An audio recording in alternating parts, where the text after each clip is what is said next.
Ito ang wow trending. Inilabas na ang listahan ng mga congressman na bumoto at pumirma para i-impeach si Vice President Sara Duterte. Gusto nang makita ng mga netizens at ito ay bilang ganti para sa taong 2025 election, pinangungunahan ni 1st District Ilocos Norte Representative Ferdinand Alexander Zandro Marcos III, anak ni Marcos Jr., nakakuha ang House of Representatives ng 215 na mga perma para ma-impeach si Vice President Sara Duterte at ang unang pumalakpak ay si Sandro Marcos at abot langit naman ang ngiti ni Franz Castro dahil nga sa nakuha na ng House ang 1/3 na votes na mga congressman, pero pagdating sa Senado bigla na lang itong natigil at hindi pa pag-uusapan dahil ayon pa sa speech ni Senador Joel Villanueva na kailangan pa daw itong pagdedebatihan ng mga senador. Naku po, dahil nga mag-e-election na ang resume ng Senado ay sa June pa. Matandaan na sa investigasyon ng House of Representatives, hindi pa natapos talakay ng mga congressman ang issue ng 125 million na confidential fund ni Vice President Sara Duterte dahil ipapatawag pa sana sa House of Representatives ang isang miyembro ng ISAP na binigyan daw di umano ni Vice President Sara Duterte ng 125 million. Pero hindi na ito nangyari, hindi na natuloy dahil matapos nga na mabisto ang BICAM report na maraming blanco, bigla na lang nataranta ang mga buhaya sa Congress na para bang hindi nila alam na hanggang ngayong araw na lang ang Senado at babalik ito sa Hunyo. Sa katunayan, matapos na maghain ng petisyon sa Supreme Court, sila si Attorney Vic Rodriguez at Congressman Ungab, binigyan ng 10 araw si Bongbong Marcos at Lucas Bersamin ng Supreme Court para magpaliwanag sa isyu ng mga blankong BICAM report. Naku po.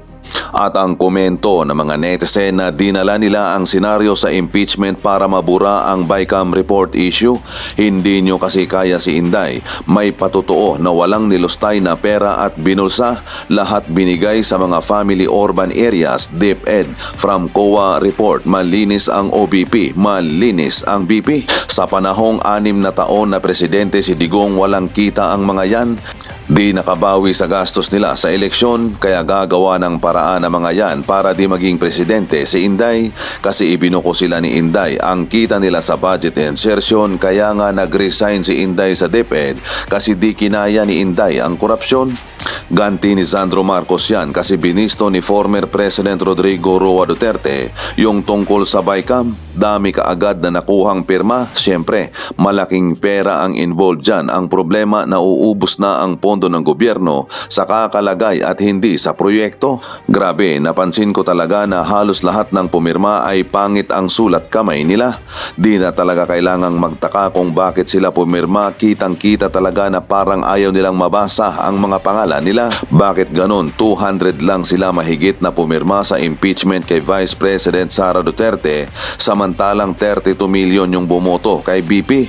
Hindi po ba unfair yun? Kaganda pong balita ang tumambad sa atin pagkatapos po nating masayahan kahapon dahil po sa ginawa ng mga vloggers, no, na pag-isnab sa TRICOM.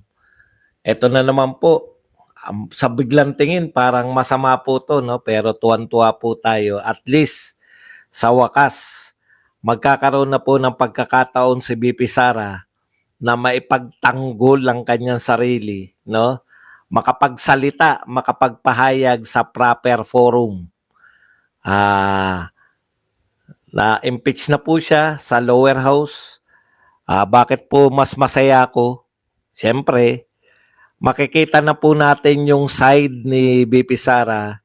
Makikita na po natin yung, kasi pag nanonood po tayo ng mga investigation dyan sa House of Representatives, House of Representatives,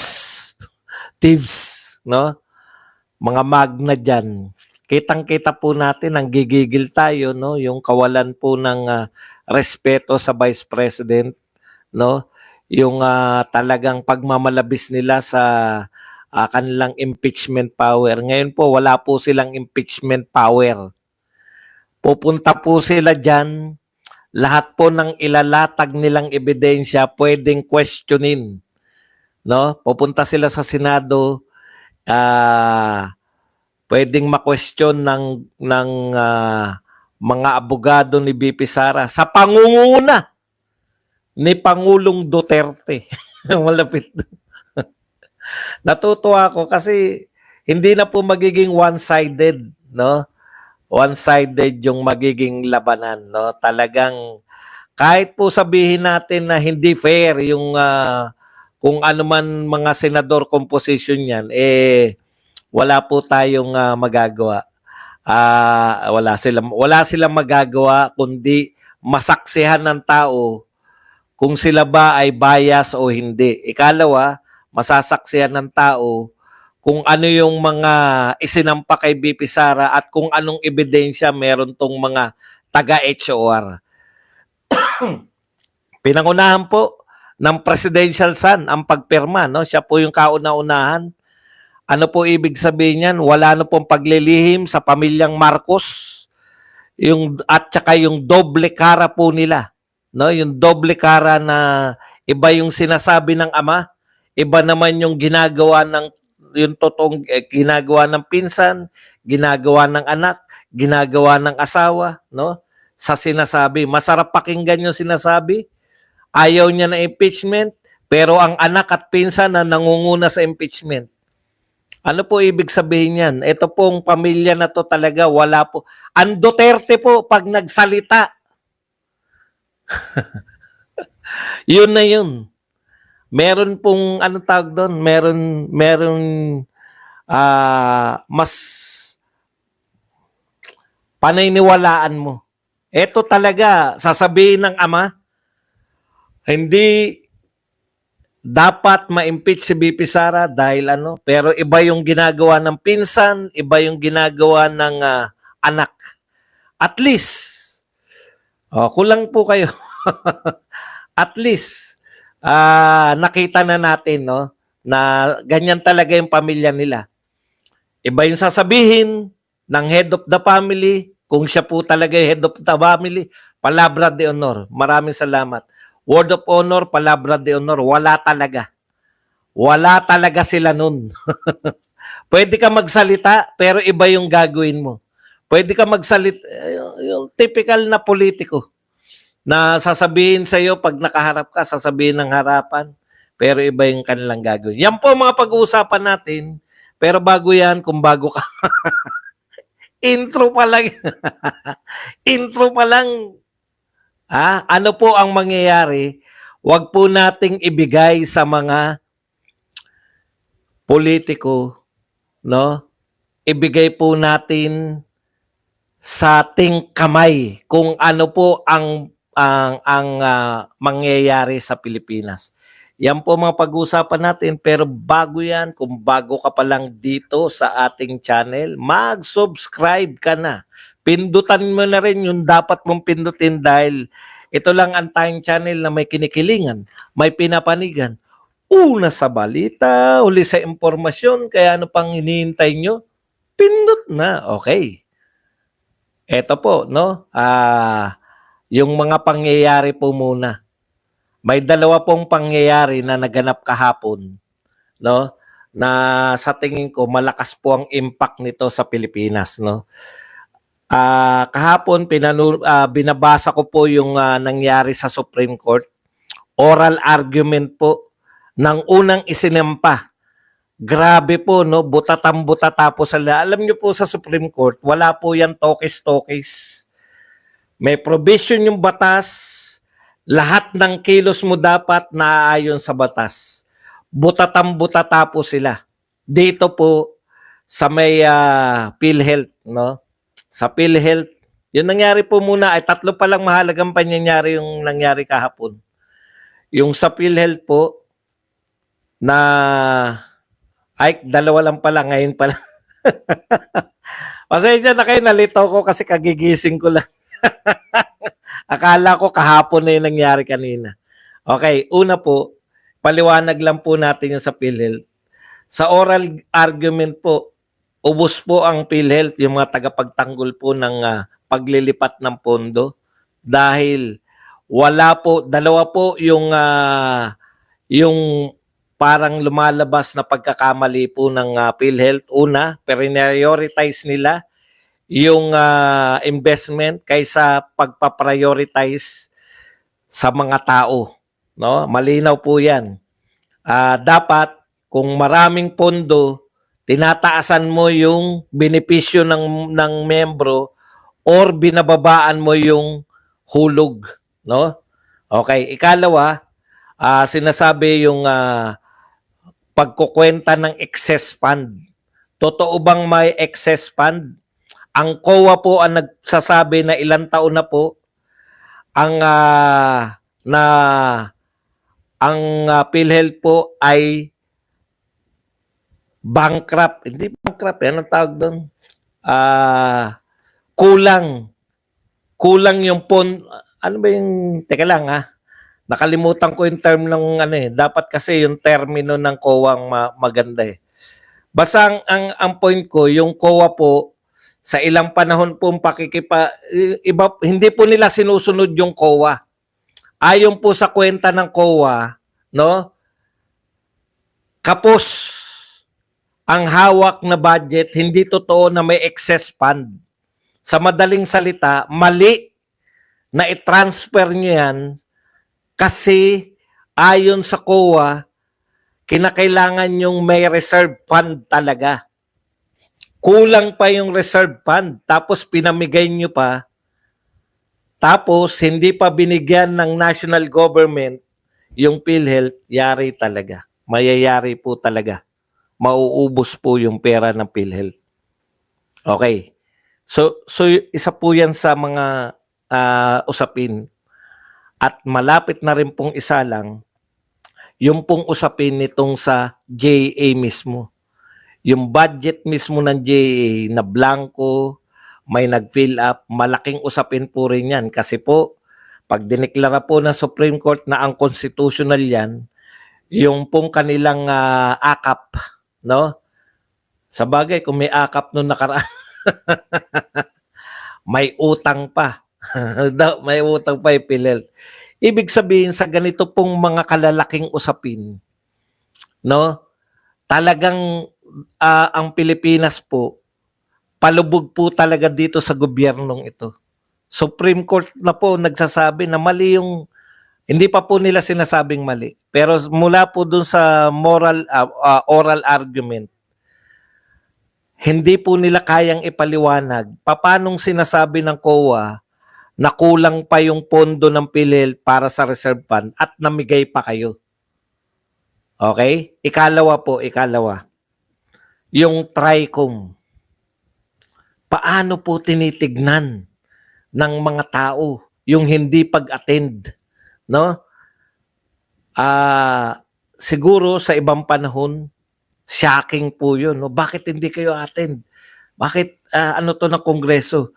Yung pagtingin po ng mga tao sa Kongreso, yung pag-approve po ng mga tao sa hindi pag-attend ng 37 o tama, no? Kasi may 3 umattend, 2 original, tsaka isa 37. Si Malutikia lang yung medyo, ano dyan yung neutral. Tapos 2 loyalista. Yung isa, inimbitahan yung sarili. Hindi naman imbitado. Yung mataba, anong pangalan nun? Models daw yun of Manila. Yung akala ko kinain niya lang si Tipi. So hindi po counted yun. Yung 37 po na hindi dumalo, wala pong indignation, wala pong kumukundina sa kanila, kundi yung pailan-ilan na mga Marcos loyalists o Marcos supporters. Pero tignan nyo po yung reaction ng tao dito sa mga hindi dumalo. Tuwan-tuwa po sila, no? Tuwan-tuwa po sila, mabuti yan at hindi kayo sumama dyan kasi kukontempt lang kayo. Tuwan-tuwa po yung mamamayan instead na mas gusto po nila na hindi dumalo talaga tong mga vloggers natin kaysa makontempt, no? Talagang lantad po yung hindi pagiging parehas ng mga investigasyon diyan. Alam na natin yung magaganap eh. Pero kita nyo po kung sa normal na buhay, 'di ba? Parang putya, bakit hindi nyo atinan yan legal na institusyon yan, pinapatawag kayo, no? Ng isang napakalegal na institusyon ng Pilipinas. Sutil naman itong mga vlogger na to sa normal po sitwasyon. Pero hindi po normal ang sitwasyon eh. At pinuri pa ng mga tao yung press con. Mas magagaling daw talaga yung mga vlogger kaysa dito miyembro ng TRICOM na to, no? Okay. So yan pong dalawang pangyayari na yan, kagahapon, yan pong naganap kahapon, malaki po epekto niyan kasi parang sinasabi ng tao, wala na kaming pakialam sa mga investigasyon ninyo. Tigilan nyo na yung mga, parang hindi totoo yung mga yun po, deklarasyon po ng mga tao yun. Tapos eto, nakita natin na yung Supreme Court, kahit yung mga agam-agam natin sa Supreme Court, na, di ba hawak nila yung Supreme Court? Di ba ang Supreme Court, ganun-ganun? Hindi po. Nakita po natin na yung Supreme Court, yung mga taga-Korte Suprema, talagang nakatutok yan sa sinasabi ng batas. Marami pong mabubuksan dyan. Una na tong PhilHealth. Ikalawa, yung pong mga blanco dyan sa BICAM committee na yan. Napilit po nila nilalansi tayong lahat. Pero isa lang po ang pwede nating masabi. Hindi nyo kayang lansihin yung Supreme Court. Kaya po, desperate moves na po nila. Kita nyo po, huling araw, hindi po para mambigla. Hindi po. Yan na po, desperate moves po nila yan. Una, para ma-divert po yung issue na, may maraming paglabag tong gobyerno na to sa batas. Supreme Court po magsasabi niyan. No? Ito po, desperate move nila to save yung power nila. Okay, pero yung desperate move nila, talagang desperate po to. Huwag po tayong pumayag na ang magpapasya lang po para sa pinuno ng Pilipinas, sila-sila lang sa Kongreso, sila-sila lang sa Senado. Okay. Ngayon po, ito po yung naganap, no? Sobra-sobra daw. Binabalita. Grabe po magbalita talaga yung mainstream media. Sobra-sobra daw. Sa kinakailangan, parang nanalo na sila. No? Tama naman po yun. Sobra-sobra po. Ang boto. Paano hindi ka boboto? Wag na po yung mga dirty tactics na binabalita ng kung sino. Dito lang po tayo. Paano kang hindi boboto? Ang nanguna sa botohan, presidential son, Sandro Marcos. Ang problema, ito po ang problema talaga natin sa pamilyang nakaupo ngayon. No? Sa supposedly ama ng Pilipinas ngayon. No? Sa isang banda, nagsasalita siya ng napakagagandang pakinggan. Sa kabilang banda, yung kanyang buong pamilya, iba yung ginagawa.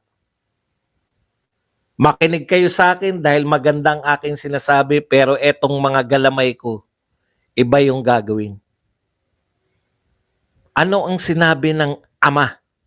Ano ang sinabi ng presidente bago magkaroon ng rally itong Iglesia ni Cristo led rally na milyon? Ang sabi malinaw, no? Hindi siya pabor sa impeachment. Bakit hindi siya pabor? Maraming problema ang Pilipinas. Ito ang unahin natin. Wala po bang problema ang Pilipinas? Ang tagal na pong panahon, taon na po ang binilang nyo. Ilan na po ang nag-iimbestiga? Una po, hiwa-hiwalay pa yung Quadcom. 4 na komite iniimbestigahan si Tatay Digong. Iba pa yung committee ni Chua na solely nag-iimbestiga kay Sara Duterte. So ilang committee po yan? 5 committee. Quinwadcom na lang para hindi obvious na lahat ng iniimbestigahan ay panay Duterte. Mayroon po ba nag-imbestiga kung paano po? Bakit po mataas pa rin ang presyo? Bakit hindi tayo pinapasok ng investor? Bakit may revenge travel na sa buong mundo, wala nagpupunta sa Pilipinas? Umuunti ang ating turista, imbis na padami? Bakit wala nag-imbestiga sino may kasalanan ng mga brownouts sa NAIA? Gusto nila ibenta pala. Ang daming problema, sabi ng presidente. Bakit uunahin natin ang impeachment? Walang maidudulot yan. Walang maidudulot yung impeachment kundi pagkakawatak-watak. At tumalima po. Sumang-ayon ang pamunuan ng Iglesia ni Cristo. Hindi natin kailangan ngayon ng pagkakawatak-watak. Nanawagan sila ng unity, pagkakaisa. Sinuportahan nilang panawagan only to find out na yung pamilya pala nito ang nangunguna para sa impeachment. Yung tatay nagsasalita, no? Ganyan po yung, at wala po sa kanila yun. Yung kapatid, sinasalo, paglalabanan ko yan. Yung tatay, hindi napapanahon ng impeachment. Yung pinsan, putya, nangunguna. Yung anak, nanguna sa permahan. Ano tong pamilya na to?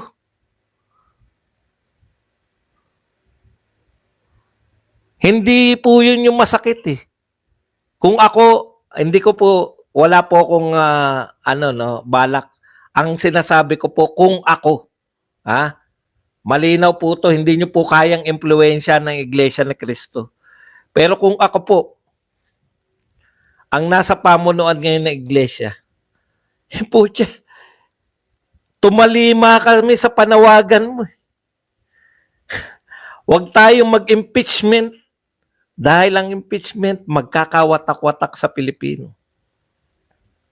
Nagpakita kami ng puwersa, di ba? Para ipakita sa inyo na bilang suporta na ayaw nyo ng impeachment, ayaw. Tapos yung pamilya mo, sila yung nangunguna sa impeachment.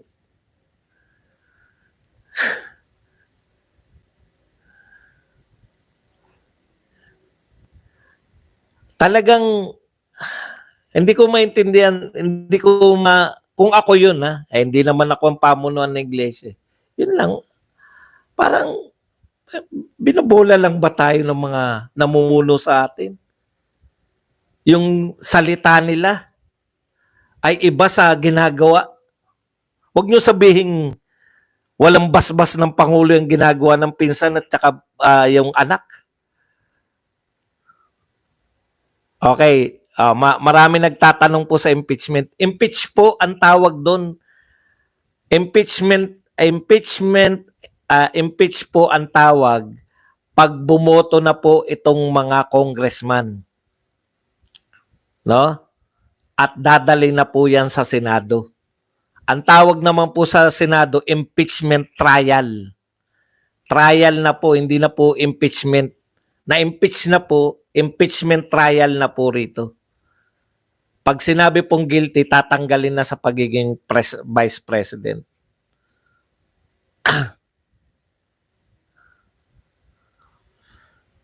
Hindi po importante kung naniniwala ako eh. No? Hindi po ako yung importante. Ang importante po yung palabra de honor. Napapatunayan po natin, walang palabra de honor tong pamilya na to. Mahirap pong maging pinuno yung mga taong walang palabra de honor. Okay. Nakita ko, nakakatakot, baka mabayaran daw, katulad ng kay Corona. Siyempre, planado po yan, kayo naman. No? Planado po yan. Pati nga po yung sa, eto pong mga vloggers planado po yan na mai-impeach sila, magiging halimbawa sila na ganito mangyari sa inyo pag lumabang kayo sa gobyerno. Pero katulad po, no, ng ginawa ng mga vlogger, kaya po ini-stress ko po na maganda yung ginawa nila. Bakit? Hindi po nila nilagay. Kasi pwede nila isipin, yung sinasabi ni Dan Fernandez, kung hindi naman sila kung wala naman silang kasalanan, kung hindi naman sila fake news, bakit sila matatakot na humarap? Hindi po takot mo humarap Pero ano po yung ibig ko sabihin?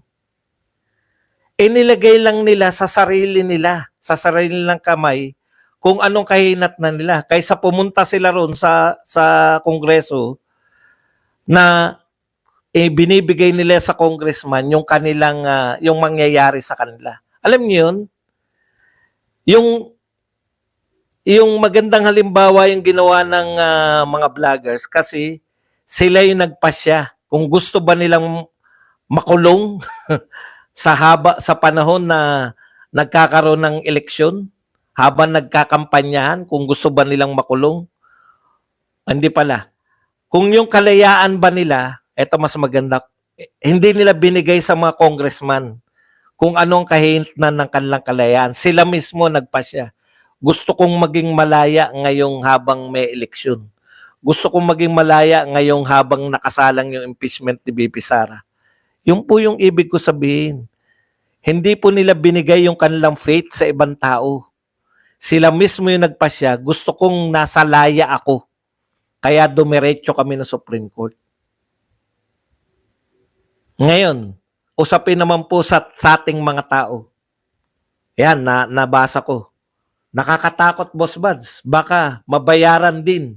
Katulad nung may nabalitaan siguro kayo na nagkabayaran. Hindi ko po sinasabing totoo yun o hindi totoo.